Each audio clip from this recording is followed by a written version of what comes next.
Olá, querido aluno, aluna, tudo bem com você? Eu sou a professora Kátia Lima e nós vamos trabalhar ética em exercícios, ok? Bom, eu sou psicóloga, pós-graduada em gestão de pessoas, mas há 14 anos eu sou servidora pública, né? E durante esses 14 anos eu passei pelo Executivo Federal, pelo Executivo Local aqui do Distrito Federal e hoje eu estou no Judiciário. Quando eu estava no Executivo, atuei em várias comissões de ética, né? Fui membro mesmo de comissões de ética e aí vi tanta coisa, gente, que vocês nem imaginam. E acabou que eu fui muito capacitada para lidar, né, com as questões teóricas do Código de Ética, do que é ética, né, e todos os outros documentos normativos que a gente tem. Então, assim, nós vamos tentar, em exercício, que vocês saiam bem capacitados para fazer uma prova bem legal.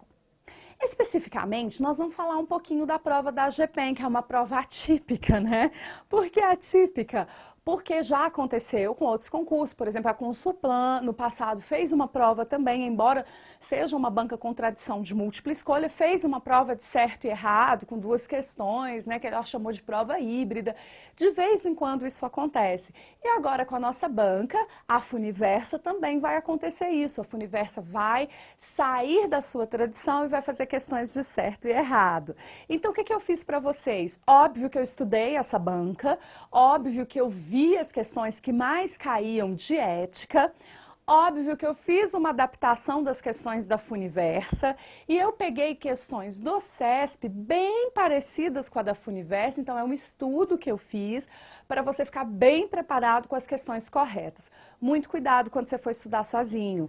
Por quê? Porque tem muitos alunos pegando as questões na internet, ou do CESP, ou da própria Funiversa, e não vendo que não está tratando de ética, que está tratando lá da lei de improbidade. Aí você vai tratar com o professor que vai, né, trabalhar essa questão da improbidade. Às vezes está meio misturado na internet e a gente não vê bem. Então, toma cuidado com isso. Toma cuidado com os autores que você estuda. Quer ver um exemplo? O professor Mário Sérgio Cortella é maravilhoso, ele fala de ética, as palestras dele são incríveis, eu já assisti várias pessoalmente, mas ele não é uma referência quando a gente vai falar de ética, da diferença de ética e moral em concursos. Ele é uma referência na faculdade, ok? Então a gente tem que ter essa diferenciação para acertar mesmo em prova. E o meu objetivo aqui é te ajudar com isso. Então, nós vamos resolver várias questões. Pode ter certeza que eu estudei essas questões para trazer para você os assuntos que mais caem, ok? Então, vamos começar trabalhando um pouquinho esse assunto.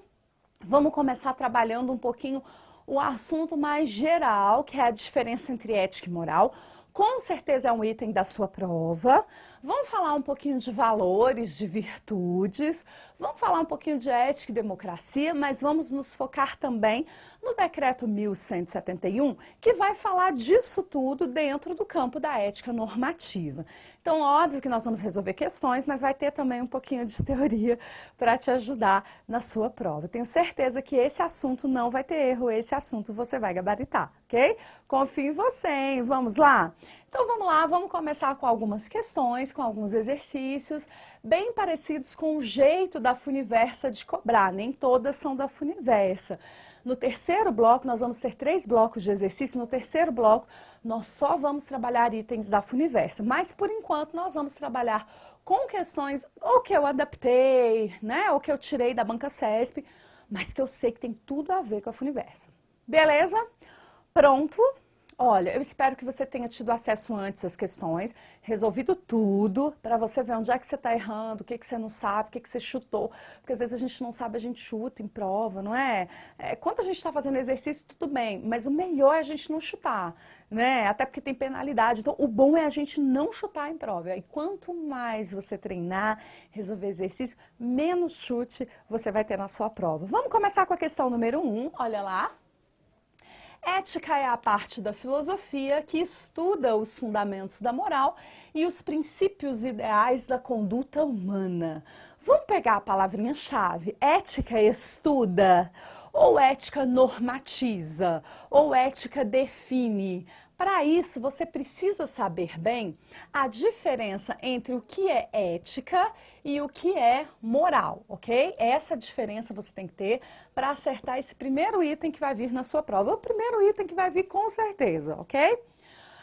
Ética, gente, vem do grego ethos. Quando a gente fala que alguma coisa vem do grego, dá uma ideia mais fluida, dá uma ideia de reflexão, não dá uma ideia de normatização nem algo rígido. Os gregos eram assim, né? Eles iam para a ágora, que era a praça pública, para poder pensar, refletir, discutir os assuntos da época, né? Quando eu falo Grécia, é óbvio que eu estou me restringindo a Atenas, né? Que se a gente for lá para Esparta, totalmente diferente. Mas olha só, essa ética é a definição dela, é um campo da filosofia, então é realmente uma parte da filosofia que vai tratar da reflexão. Então, olha as palavras-chave: reflexão do estudo sobre as questões morais, ok? Então, quando eu falo de ética de maneira geral, estou falando de um estudo, de uma reflexão sobre as questões morais. Por isso mesmo, a ética ela é mais de um campo universal, atinge a todos, em todos os momentos, em todas as esferas.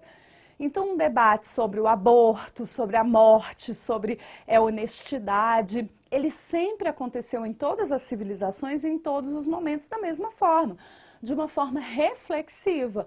Pode ou não pode? Quando que eu vou abrir exceção? Quando que é? Quando que não é? Isso sempre aconteceu. Então, atinge a todos. É de um campo mais universal, ok? Então, ó, reflexão, estudo de uma esfera mais universal que atinge a todos. E por isso mesmo, ela é atemporal. Ou seja, sempre vai ser assim, atinge a todos e o tempo passa, as reflexões do que é ético, do que não é ético continuam as mesmas. Moral não.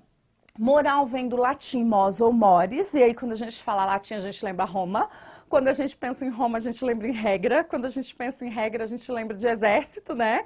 É só para te ajudar a lembrar, ok? Então, moral tem a ver com costumes, a definição de moral é costumes, a definição de ética é modo de ser.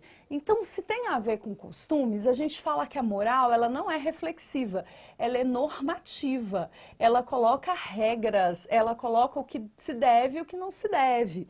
Mas a moral não é universal, a gente fala que a moral é particular. Quando eu falo particular, é que diz respeito a um grupo, não diz respeito a todo mundo. Então, diz respeito às partes de um todo, não é isso? Por isso mesmo, a moral ela é temporal. Que isso? A moral muda, né? Graças a essa reflexão ética que eu vou fazer. A moral muda. Então, o que era imoral em 1930 no Brasil, hoje não é mais. Por exemplo, usar minissaia, né? Mulheres. O voto feminino. Então, a moral ela vai mudando. E ela muda também, ela muda no tempo e ela muda no espaço. O que é imoral no Brasil pode não ser em outro país, pode não ser, né, lá na Alemanha, por exemplo. Então, a gente tem essa diferença também. Você levando isso para a prova fica muito mais fácil, porque a gente está falando de teoria, a gente está falando do comecinho, a gente está falando da diferença entre ética e moral. Então vamos voltar no item. Ética é a parte da filosofia, ok, que estuda a palavra-chave, não é normatiza, estuda, reflete. Os fundamentos da moral, ok, e os princípios ideais da conduta humana, certíssimo esse item. Então, primeiro item certo, item que vai falar da diferença entre ética e moral e que com certeza vai estar na sua prova, ok? Tranquilo até aqui? Acertou esse item? Então, vamos para o próximo, né? Olha, eu vou apagar aqui para a gente poder passar para o próximo item. Item 2, olha lá. O conhecimento científico não garante por si só ele não garante que o indivíduo que o adquiriu assuma conduta profissional ética. E aí, o que você acha? Certo ou errado? Certíssimo. Professor, eu não entendi. Ora, o conhecimento científico, o fato da pessoa ter estudado, feito mestrado, doutorado, pós-graduação no exterior, isso não garante que ela vai ser uma pessoa ética. Concorda? Eu conheço um monte de gente no interior de Minas, lá na minha cidade, que não tem estudo, que nunca foi à escola, que não tem acesso a esse conhecimento científico e que são pessoas de uma consciência ético-moral muito legal, muito intensa. É isso que a questão está falando, ok? Questão tranquila, questão correta. Vamos para a questão 3. A noção de ética está diretamente relacionada com os costumes de um grupo social. E aí, baseada naquele esqueminha que eu fiz agora no slide do primeiro item, você marcaria certo ou errado na sua prova aí domingo? De domingo, né? Vai ser domingo, prova sempre é domingo, né? E aí, certo ou errado? Questão errada, isso aqui é o quê? Moral. A moral é que vai tratar dos costumes, o próprio significado mos ou mores tem a ver com os costumes de um grupo. Então, diretamente relacionado com costumes é realmente a moral, que vai ser normativa, que vai dizer as regras, que vai dizer o que pode e o que não pode, beleza? Tranquilo até aqui? Você viu que com esqueminha simples, você entendendo o que é universal, o que é particular, te ajuda muito na prova. Então, item 3, item errado. Vamos para o item 4. Os problemas éticos, atenção, os problemas éticos, ao contrário dos problemas prático-morais, são caracterizados por sua generalidade. Eita! Aí aquele momento da prova que você fala assim, pode estar certo ou pode estar errado. Gente, é um problema sério isso, né? Quando acontece isso na prova. Você tem que estar certo da teoria. O que a questão está falando? A questão está falando disso aqui, ó. Que os problemas éticos, eles são caracterizados por serem de uma esfera universal, que atinge a todos, geral. Enquanto que os problemas práticos morais são de uma esfera particular, que atinge um grupo aqui, Brasil, né? Não pode aborto, Brasil, crime hediondo, Brasil, homossexualidade, ainda muito difícil de se falar, né? Diferente desse aqui, Alemanha, casamento gay é permitido, né? Pode-se um monte de coisa, não é imoral. É isso que ele está falando, moral é mais particular. E aí a gente tem ainda a esfera singular, né? O singular é que pertence a né? É aquilo que você acredita lá internamente e que você não precisa compartilhar, ou que se você compartilhar, você não precisa querer que todo mundo aceite essa sua opinião, né? Isso. Então, a ética se caracteriza por sua generalidade, por ser universal? Sim, item correto, item 4. Não esqueça isso na prova. Primeiro item de ética da sua prova vai ser sobre essa questão mais geral envolvendo a ética. Tudo bem? Vamos para a questão 5, então. Vamos lá? A gente ainda tem muitas questões para ver, né? Então, vamos lá para a questão 5. Os valores dizem respeito a princípios que merecem ser buscados. Algumas condutas podem ferir os valores éticos. Veja que essa questão é uma questão boa, é uma questão que não é difícil, que vai tratar do que são valores, do que são princípios, do que são virtudes. Os valores, gente, eles são aprendidos socialmente. A primeira ideia, valor, o que tem valor para mim é aquilo que eu não fico indiferente e é aquilo que eu me baseio para tomar decisão. Então, quando você estiver em dúvida entre alguma coisa, são os seus valores que vão te ajudar a decidir. Por exemplo, se você sair à rua agora e encontrar uma carteira recheada de dinheiro e tem lá o endereço ou o telefone da pessoa, o que vai definir eu devolvo ou não essa carteira são também os seus valores. Só que esses valores são aprendidos socialmente. O primeiro contato que a gente tem com a sociedade é com a nossa família, não é? Então, muito do que a gente aprende vem dessa sociedade. De repente, a minha sociedade, ela é muito relativa, porque os valores são relativizados, porque eu tenho deputados que roubam, eu tenho um presidente que rouba, eu tenho, o governador que rouba. Então, eu posso começar a relativizar alguns valores. Outras sociedades, os valores são muito absolutos, eles não são relativizados. Então, você acaba tendo valores morais muito rígidos. Não, isso não é meu, embora eu esteja precisando de dinheiro, esse dinheiro não é meu, né? Então, veja, os valores têm relação com a moral, têm relação com os costumes também de um grupo social e a gente aprende desde pequenininho. Já a virtude, os filósofos gregos, principalmente Aristóteles, definiam como a permanente vontade de fazer o bem. Então, a virtude, diferente dos valores, ela vem pelo hábito. É uma vontade que a gente tem de fazer bem e que precisa ser desenvolvido, que a gente já nasce com isso, ok? Então, eu brinco muito em sala, assim, a fidelidade para você é um valor ou uma virtude, né? Então, quando você vai na balada e conhece um carinha e você pergunta para ele, ou uma mocinha, né?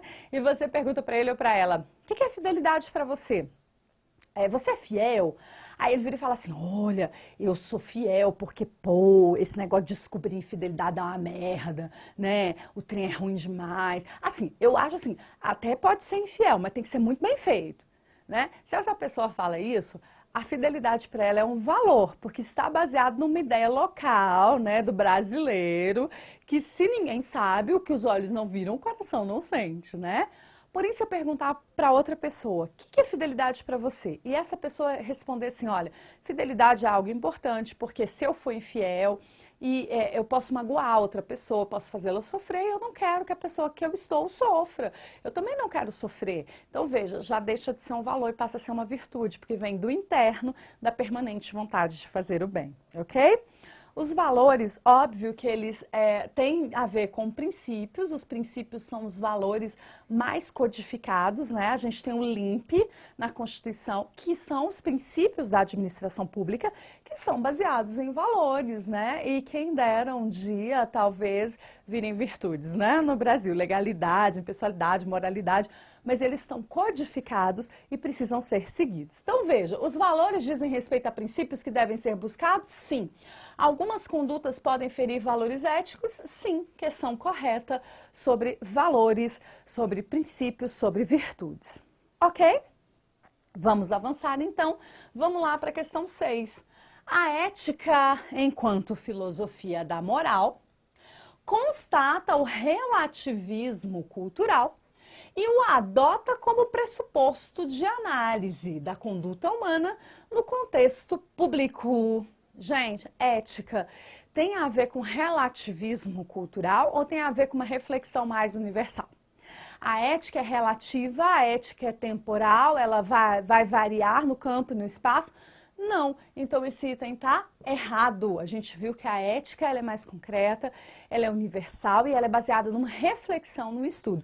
Quem vai pegar essa questão do relativismo cultural é a moral, porque aí depende dos costumes de cada local que ela está se referindo. Então veja, item 6 é um item que ficou errado. Anota aí.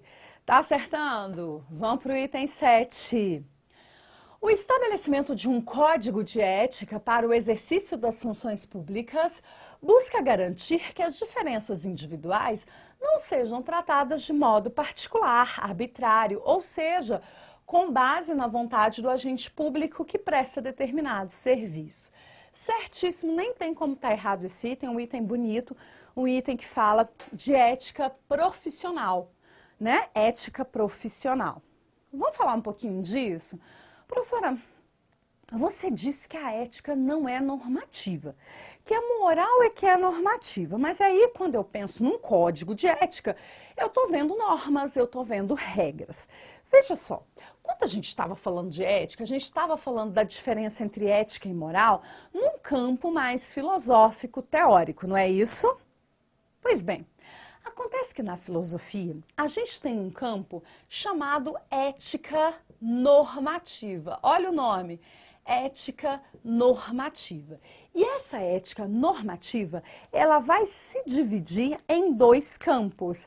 A chamada ética normativa deontológica, isso já caiu em prova, e a ética normativa axiológica. Opa!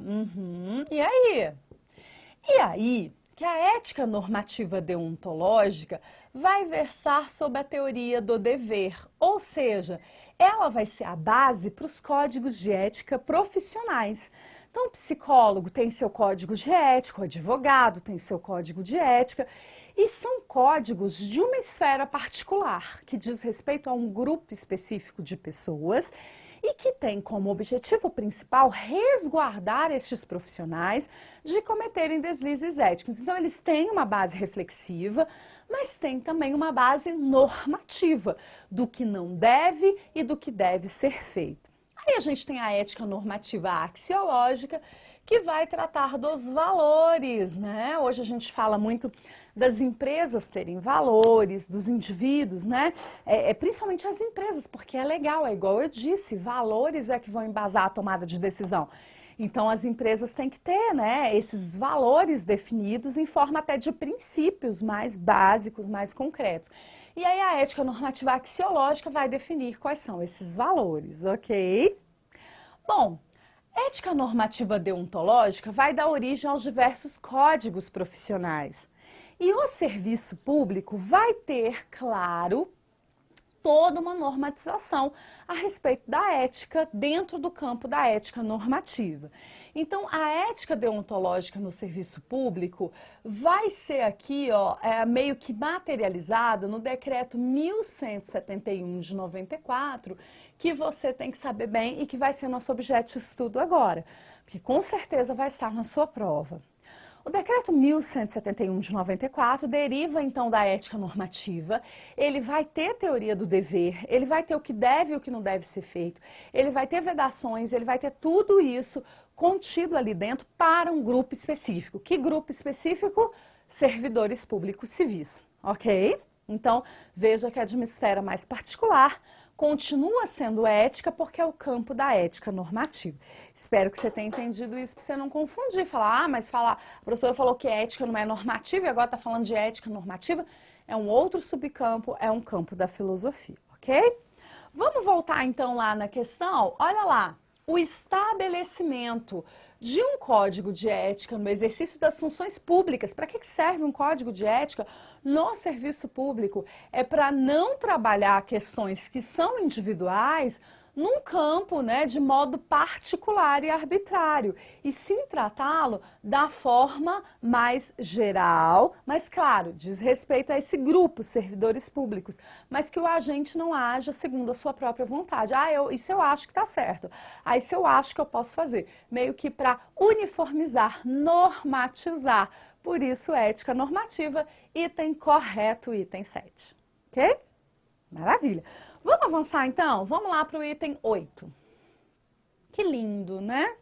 É um item que começa a cobrar na prova, sem citar diretamente, o decreto 1171. Olha lá. A honra e a tradição dos serviços públicos devem ser preservadas pela conduta ética dos servidores públicos, a qual fundamenta a confiança da sociedade nos serviços prestados pela administração pública. Correto, né? É isso aqui que você vai ver muito em prova. É o tal do Ctrl+C, Ctrl+V, não é isso? É ir lá no decreto 1171, copiar principalmente os primeiros incisos e jogar na prova. Então, eu recomendo a você que leia bastante o decreto 1171. O nosso decreto 1171... 1171 de 94, ele tem uma divisão bem legal. Ele é um decreto que ele está dividido aqui, ó, em 2 capítulos. Então, eu vou ter o capítulo 1 e eu vou ter aqui, ó, o capítulo 2. O capítulo 2 vai falar das comissões. E aí, meus queridos, você tem que ter muito cuidado, porque é um capítulo que a maior parte dele está arriscado. Por que está arriscado? Porque foi revogado pelo decreto 6.029, que é um decreto que vai tratar de forma específica das comissões, ok? E aí a gente tem o capítulo 1, que é o capítulo que mais cai em prova, que é o capítulo que tem 3 sessões. Uma sessão falando de regras deontológicas, uma sessão falando de deveres e uma sessão falando de vedações. Nesse capítulo 2 tem algumas coisas que são importantes. Eu sugiro que você comece lendo do capítulo 2. Por quê? Primeiro, lá ele dá a definição do que é servidor público para o decreto 1171, que é uma definição ampla. Servidor público é qualquer pessoa que trabalhe num órgão público de forma na administração direta ou indireta, ainda que sem remuneração. Então inclui o servidor concursado, o servidor comissionado, o estagiário, o terceirizado. Todos esses são servidores públicos, atenção, para fins de apuração de falta ética. Se você for lá na Lei 8.112, não, servidor público lá tem uma definição restrita. Aqui para o decreto, para apuração de falta ética, tem uma definição ampla. E isso é muito cobrado em prova, ok? Ainda no capítulo 2, nós vamos ver que todo órgão público tem que ter uma comissão de ética. O decreto começa falando isso, antes do capítulo 1, que todo órgão público tem que ter uma comissão de ética composta por 3 servidores com um vínculo mais efetivo. Então, vamos diferenciar isso? Aqui, capítulo 2 vai dizer que servidor público para fins de apuração de falta ética é amplo, envolve qualquer pessoa que preste serviço, ainda que de forma não remunerada, mas para ser membro da comissão tem que ser um servidor com vínculo mais efetivo. Então, um servidor concursado, um servidor estável, um servidor ou um empregado público, ok? Que já tenha passado por aquele período inicial de experiência. Claro, né, gente? Como a gente vai apurar a falta ética lá na comissão, é óbvio que a gente tem que ter um vínculo mais efetivo com o serviço público, até para gerar mais esse compromisso, ok? Ainda no capítulo 2, nós vamos ver que as comissões têm um papel de apurar falta ética, e aí, se houver falta ética, a única pena que essas comissões podem dar é a chamada pena de censura. Vai lá para a ficha funcional, é isso. Mas também elas têm uma função de informar aos órgãos públicos sobre conduta ética para fins de promoção, ok? Então tem essa função também. Tem uma função que é mais educadora, né, educativa. Eu lembro que eu fazia esse papel nos órgãos que eu trabalhei, um papel mais educativo de disseminação dos códigos que a gente tem. Por que eu disse dos códigos? Porque a gente tem também o 6.029, a gente tem o Código de Conduta da Alta Administração Pública, que são regramentos dentro do campo da ética normativa, que vai tratar aí da conduta ética dos servidores públicos, ok? Lembrando que o decreto 1171 é para servidores civis, não envolve servidores militares. Servidor militar não precisa ter ética? Claro que tem, né? Mas eles têm um regramento próprio, bem mais rígido, bem mais abrangente, ok? Então, servidores públicos civis da União.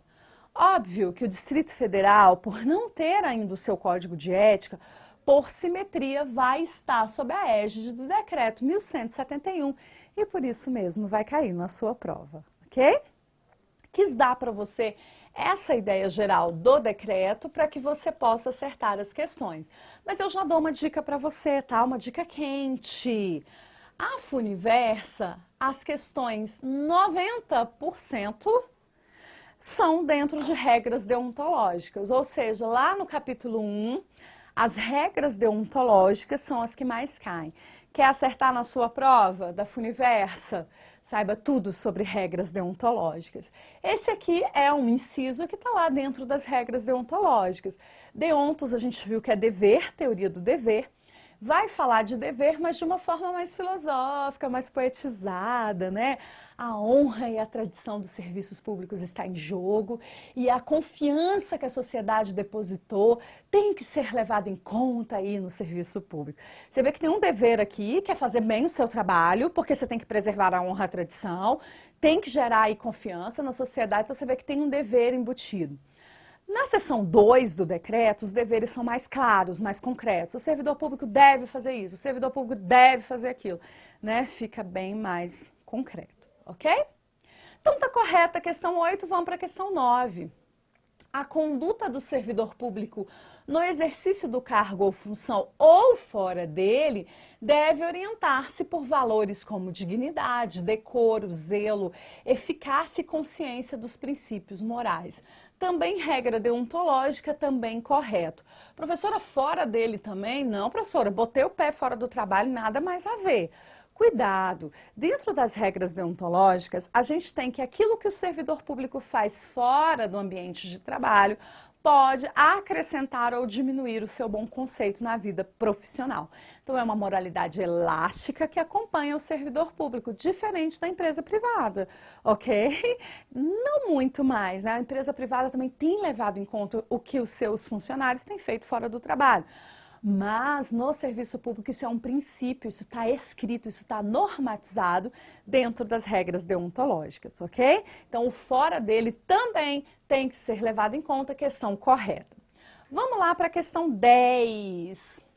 Para apuração de qualquer falta ética no setor público, deve-se considerar como servidor público o indivíduo que presta serviço na condição de servidor efetivo e concursado. Não só. Você vê que essa questão ela dá uma coisa mais restritiva. Devo considerar como servidor público, servidor efetivo e concursado. Acabei de falar para vocês que lá no capítulo das comissões, a definição de servidor público é ampla, não é uma definição restrita. Então, esse item ficou errado. Na aula presencial, esse item gera muita confusão. Mas, professora, é isso também, ele também é considerado, cuidado com a interpretação de texto. Aqui, quando você pega geral, você vê que ele está dando uma ideia restritiva. Servidor público é o concursado. Então, o estagiário pode cometer falta ética, o terceirizado também, só o concursado que não. Não, para fins de apuração de qualquer falta ética, servidor público tem um conceito amplo, por isso o item está errado, ok? Bom, no próximo bloco, nós vamos continuar com este assunto e eu já aviso para vocês que regras deontológicas serão o foco deste curso, porque são as que mais caem em prova. Óbvio que nós vamos falar de vedações, óbvio que nós vamos falar de deveres também, mas sabendo que o que a banca mais cobra são exatamente as regras deontológicas, a primeira parte do decreto, junto com a parte lá das comissões, aquilo que não foi revogado, que é o conceito de servidor público e que é a parte da censura, né, que é a única pena que a comissão pode dar para um servidor por falta ética. Aguardo você no próximo bloco, firme e forte. Se não resolveu as questões, dá uma pausa, resolva tudo agora e volte para a gente continuar corrigindo. Aguardo você no próximo bloco.